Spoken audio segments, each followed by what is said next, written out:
Welcome back to Having Coffee with Cullotta. I want to talk about the movie Casino.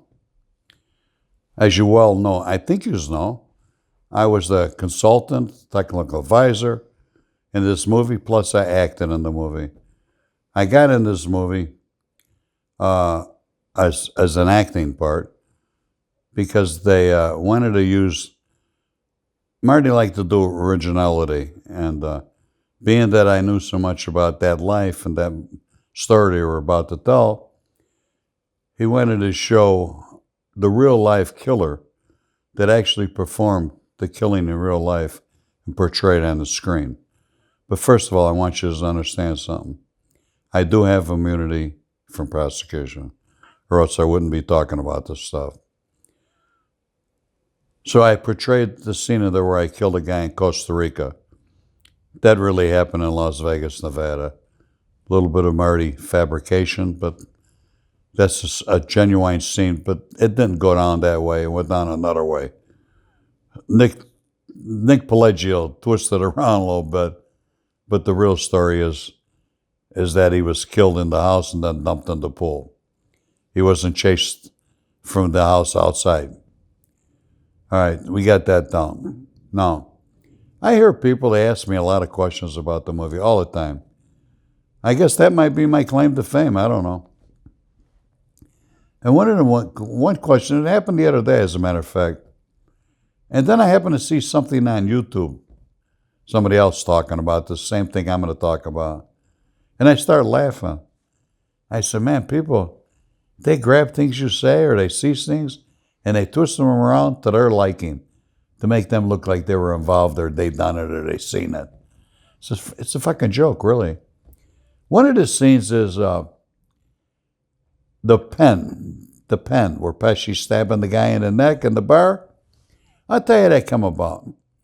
Being that I was a former hitman, Marty wanted to know different ways that he hasn't shown on, in the movies, how people were potentially killed or almost killed. So he told me to think about it and bring it to him. So I brought this to his attention about a paper-made pen, ballpoint pen or something like that.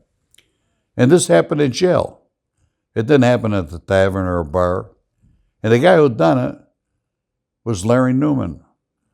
I think I told you once before in one of my videos there that we worked in a unit called the Detention Squad for the criminally insane. And Larry used the ballpoint pen on this black guy. I mean, he stabbed him repeatedly. He didn't kill the guy, but he stabbed him repeatedly with the ballpoint pen. So I told Marty that story. Marty said, oh, good, I'll put it in the movie.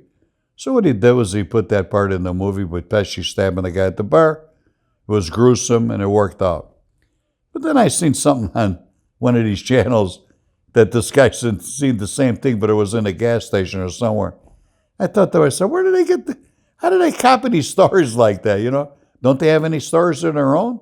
They got to pick up on mine, but that's okay. Do what you want to do. But the genuine story is just what I told you. You want to find out the truth if you don't believe me?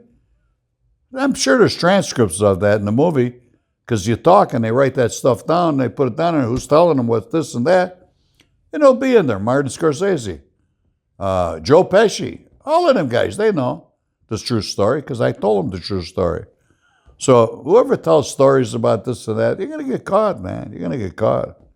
Because I'm telling it like it is. I got no business to lie to you. What do I give a fuck if you take it or leave it? But that's the truth. Anyway,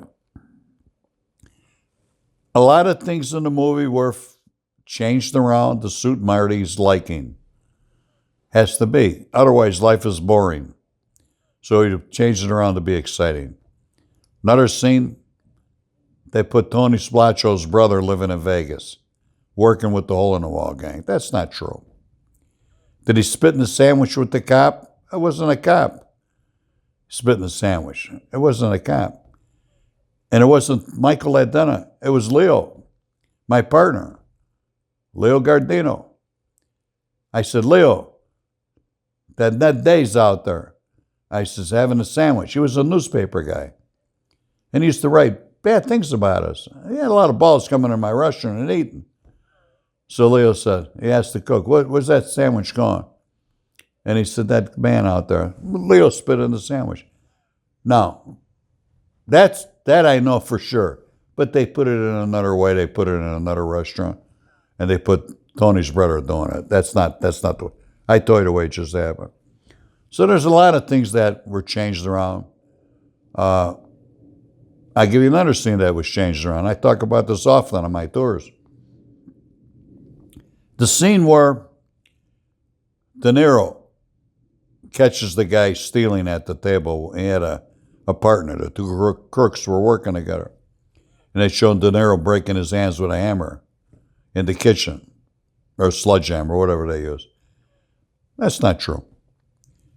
What is true, there was 3 guys and a pit boss that were stealing. They had a team, and they were doing it in the Stardust. I was informed of it because that was my job. So when I was informed who the pit boss was and the guys, of course I had to go after them. And before I went after him, I had to get it approved through Tony. And each individual that I got, I literally fired the pit boss, but I did get him another job in another casino, as long as he cooperated with me and told me everything that was stolen, who was with him. He did. The other 3 guys, I give him nice warnings. I just told him, I said, listen, you got 2 options. You could take whatever one you want. You could continue living here, and I can't guarantee how long you live. Or you could go back to where you came from and live as long as you want to. Well, you know what they did. They took the option. They left the state. So these are things that I changed around in the movie, like the language. The language in the movie. New York says jerk off. Chicago says jag off. I changed that around. They created a floor safe in Tony's house where he kept the money, or the jewelry, or whatever. There was a stash, a hiding place, a stash in his house, but it wasn't on the floor. But it looks nice for TV, or the movies, okay? So I'm clarifying a lot of this stuff with you. And you're going to see people. They're going to come back. Remember, it wasn't for me, the movie wouldn't have been a go. Ask Nick Pileggi. There would have been no casino movie, and probably not a good casino book without Frank Cullotta. He was invaluable, giving me that world for the book. All that stuff about Tony and the Hall in the Wall gang, it was all Frank Cullotta's material. And also the business about Frank Rosenthal, Bob DeNiro played, and his wife. It's played by Sharon Stone. That was all. Frank knew all these people. It was like having somebody who was actually there. And so Marty Scorsese was the director, and everybody, we were all delighted. It's a miracle. You never get the guy who was there when you're making a movie. But we had him, and so he became my technical advisor. You couldn't get a better technical advisor. I told him everything that happened in that movie. And they changed it around a little bit to suit their liking. But then you're going to hear all these people talk this bullshit. It don't make me angry.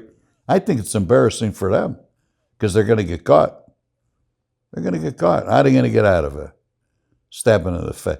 Now, the pen. Larry Newman, I said, did that. He stabbed this guy repeatedly.